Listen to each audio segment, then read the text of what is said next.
Begin the procedure of central line dressing change by gathering all needed equipment and supplies. Here in our Pima Skills Lab, we have a pre-made bundle kit. You will be reassembling these once we are finished. Let's begin by reviewing all the equipment in these bundle kits. Please refer to your checklist. Step 1, gather all necessary supplies. A central line dressing kit, disposable gloves, an extra mask for your patient, saline end caps, 1 per line. Per CDC, single lumen catheters are now recommended, but in our skills lab you'll still see dual and even triple. You will probably need 2, maybe even 3 caps. You will need alcohol pads for a variety of reasons. First, you'll need them to help remove the old central line dressing, and second, you'll need them for the central line cap changes, 1 per lumen. You will need a Curos, 1 per line. As you know, the brand new ones have a peel on the back, but we reuse them here in the Pima Skills Lab, so please do not throw them away. The paper measure tape is to measure the mid-arm circumference and the external length of the catheter. IV stat locks are used to secure your PICCs in place, especially if not sutured like many of our lines.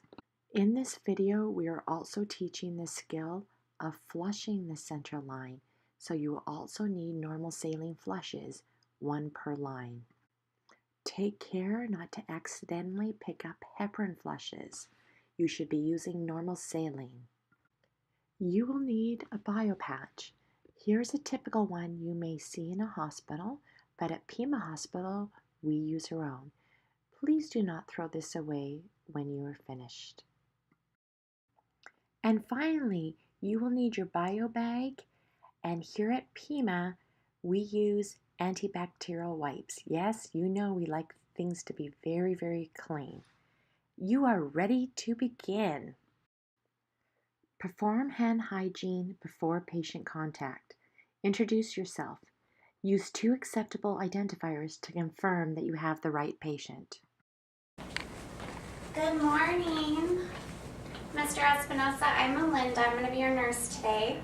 I'm going to be changing your central line dressing. I just need to verify your name and date of birth. Can you tell me your first and last name? Okay, and your date of birth. Great. How are you feeling this morning? Any pain? Close the curtains around the bed and close the door to the room if possible. Explain what you're going to do and why you're going to do it to the patient. Ask the patient about allergies to the tape and skin antiseptics. Ask the patient to promote body mechanics by raising the head of bed to appropriate working level. If the patient can lie flat whenever possible, that's great. It reduces the risk of an air embolus. Don disposable gloves. Clean your work area thoroughly with your antibacterial, antimicrobial wipes. Does this look familiar to what we did with IVs? With IVs, we cleaned with alcohol wipes, but with central lines, we're cleaning with these antibacterial wipes, a little bit bigger. Move the overbed table to a convenient location. To reduce the risk of respiratory contamination, have the patient don a mask. If they are able to turn their head away from the insertion site, it is okay for that to be done, but safe practice and Pima policy is the patient must also wear a mask. If there are any family members in the room, they must also wear a mask. Place your central line bundle kit on the clean surface area. Remove biohazard bag, cuff, and place within reach.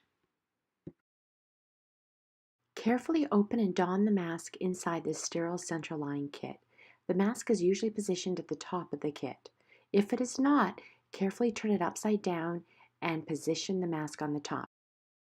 When you're removing the mask, you must always maintain the sterility of the other supplies in the kit. Remember, don't forget your aseptic principles. Don your clean gloves and prepare to remove the dressing. Please note, your disposable clean gloves are most likely blue. Melinda is wearing nitrile gloves due to a latex allergy. She is not yet sterile. Grab some alcohol pads and use those to help you remove the dressing. Okay, stabilize the catheter and remove the old dressing. Be careful. You're going to lift the edge of the dressing at the catheter hub and gently do it by pulling perpendicular to the skin towards the catheter insertion site. Remember, you need to prevent catheter dislodgement. You're going to have to be really careful. Use alcohol pads to assist you, just like when you did IVs. As you're removing the old dressing, you will notice the old bio patch that has to be removed. Use the stickiness of the old dressing to catch the old bio patch and remove it. But take care not to touch anywhere near the insertion site. When done, discard the old dressing in the biohazard bag. Your site is now open. Carefully assess the site closely for redness, swelling, and warmth. Ask the patient if he or she is experiencing any pain related to the catheter. Assess for signs of infection, stability of sutures, and if there's any drainage. If there is drainage, where is it? Once you are finished, remove and discard soiled gloves. Perform hand hygiene. Set up your equipment and prepare for the rest of your procedure. Remember, extra supplies will have to be added, like the catheter stabilization device, the saline caps, the flush, and the biopatch. Prepare to don your sterile gloves. Remember, once they're up, you'll have an area that can be used as a sterile field if you like.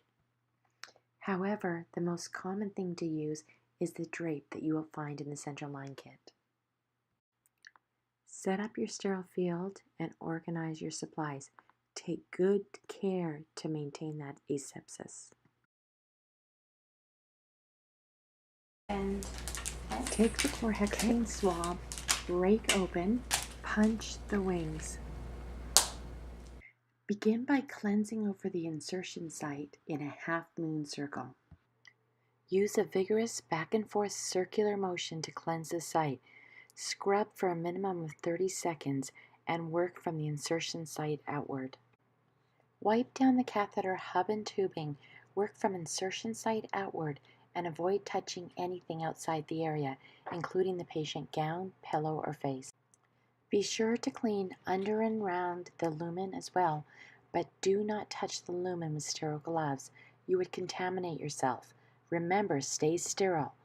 Use a 2x2 gauze to maintain that sterility.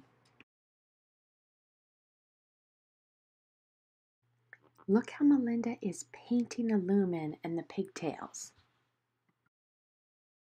Be sure to thoroughly and briskly clean all surfaces that will be covered by the stat lock and dressings. If there's any old blood in the site, get rid of that first. Bacteria loves to munch on old blood. If chlorhexidine was contraindicated, use tincture of iodine or 70% alcohol. Be sure to cover all surfaces that will be covered by stat lock and dressings. When you are done with your cleaning, allow it to completely and passively dry. Do not blow on it, do not wave it, anything. Do not fan it. Be patient. In real life, they dry pretty quickly, but our mannequins do take a bit longer. Okay, home stretch. Time to apply that biopatch.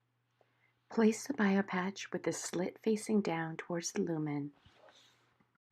There is always a bit of confusion as to which way to have this slit, but we choose this way so that when the dressing is removed at the next change, it comes off smoothly. That is the most important. We do not want to risk pulling out that pick. As discussed earlier, the newer biopatches will have a print side to tell you which side up, the older ones blue side up. It is really important to maximize contact with the skin as much as possible.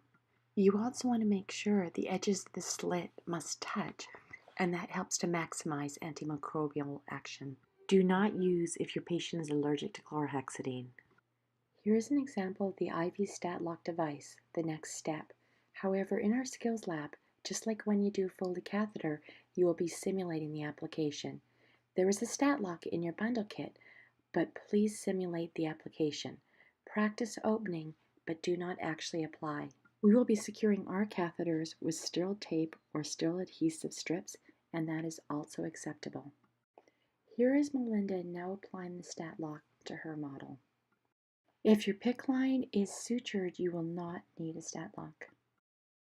Finally, Apply your sterile transparent dressing. Press over center of insertion site and press the dressing, working from the center outward until sealed against the skin.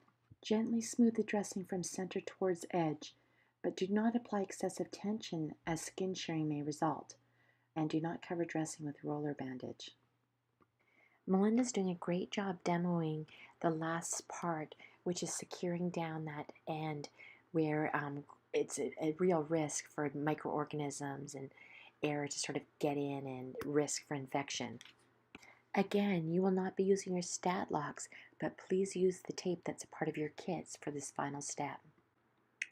You are done with the sterile part of this procedure. Discard your gloves and your mask and perform hand hygiene. Okay, it is time to do the final assessment and measure the external catheter length and mid-arm circumference. Let's start with the external catheter length, and to help you, we're going to show you an example. Okay, to measure the external catheter length, make sure you measure from the insertion site to the hub of the catheter. Another variation is if you can see your centimeter markings on your lumen, that is absolutely acceptable too and very accurate. Once you are finished, compare your measurements to the previous findings and verify there is no migration. Inspect the catheter for leaks, kinking, or pinching, as well as mechanical problems. Time to move on to measuring the mid-arm circumference. You also saw an example of this in the last little miniature video I just showed you. For your final piece of data collection, measure the mid-arm circumference. The central line is covered now. It is now safe to touch. Mid-arm circumference is measured 10 centimeters above and 10 centimeters below the antecubital fossa. Measure in centimeters and compare to the findings that were on the dressing you just removed.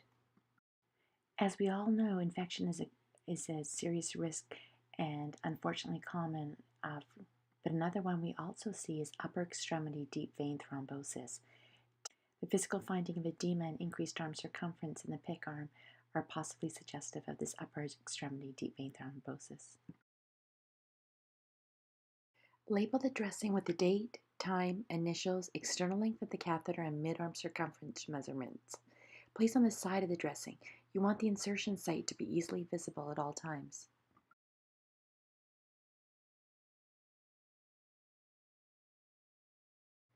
And, of course, we want to document the appearance of the site, presence or absence of any erythema, redness, swelling, or drainage, any pain or discomfort related to the central venous catheter, mid-arm circumference, external catheter length, type of dressing applied, and that includes the stat lock and the tegaderm, cap change, and patient concerns, tolerance of procedure. A part of changing central line dressings is always changing the access caps. Begin by gathering your equipment, performing hand hygiene, and explaining the procedure to your patient. If you are doing this as a part of your central line dressing change, you've already completed all these steps. Open the access cap package and prime with normal saline. Keep the normal saline, and it's going to be 10 mL, attached. Remember to maintain sterility and place near the working area or within your sterile field if you still have that open. Here is another example of another instructor priming her saline cap. She's wearing mask and gloves. Note the blue plastic cover that surrounds the tip of the saline cap. As she is priming and afterwards, the instructor keeps it attached to keep sterility at a max. Close the catheter clamp using the online slide or squeeze clamp. Make sure it is closed. Stop any IV infusion and disconnect the IV tubing from the access cap. Remove each access cap one at a time. With the hand that's holding the catheter, break open the alcohol pad and briskly rub that open lumen area. Rub for a minimum of 15 seconds. Remove any contaminants, particularly blood. Add your new access cap to each lumen one at a time with the normal saline still attached. Push in and clockwise to get it attached. You are now at a point that, depending on your facility protocol, we may or may not flush each lumen. At Pima, our policy is we use 10 mLs of normal saline and we do flush after each cap change. Next, you want to unclamp your lumen. Insert the 10 ml normal saline flush syringe into the cap or extension tubing. Pull back on the syringe to aspirate the catheter for positive blood return. You want to see blood. If positive, instill the solution over 1 minute. Flush slowly over 1 minute and mimic turbulent cardiac flow. During the last 0.5 mLs, maintain positive pressure on the syringe plunger while clamping the lumen. Disconnect the syringe. Replace the Curos. Remember, caps are not considered sterile for at least 2 minutes after replacements. So if for some reason you must access before then, you must do a thorough alcohol swab first. Repeat the procedure for each lumen and document the flushing of each lumen in the medical record.